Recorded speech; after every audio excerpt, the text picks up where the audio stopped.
And, I also carry a knife. The Filipino martial arts is very blade oriented, and we're very good with knives.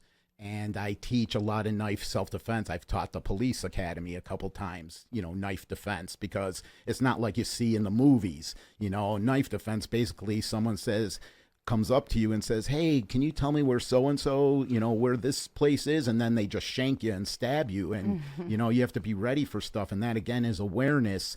And even that, I'd be afraid to pull that out. But at least, I don't know. To me, it's not as lethal as a gun, but it's still lethal.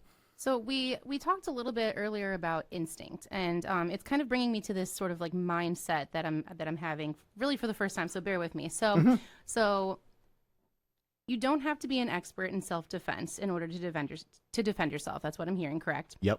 So I'm going to take you on a small journey with me for just a second.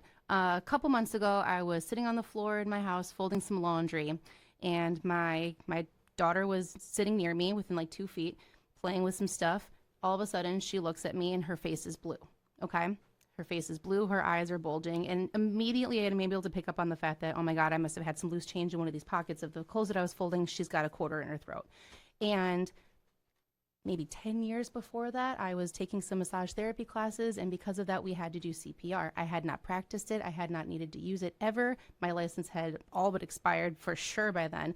But in that moment, because I had that little bit of training, I was able to give her CPR. I was able to get that quarter out of her throat. And I had never seen a person like truly full-blown, I can't breathe choking before. It was the scariest moment of my parenting life to date. But because of the fact that I had just that little bit of training years ago buried somewhere in the back of my brain, I was able to save my child's life. And I feel like this is probably a really similar mindset of it's always going to be worth it to take, because even if you're not going to be forever practicing martial arts, that instinct is still going to be embedded. Is that close to something you might say? Yes.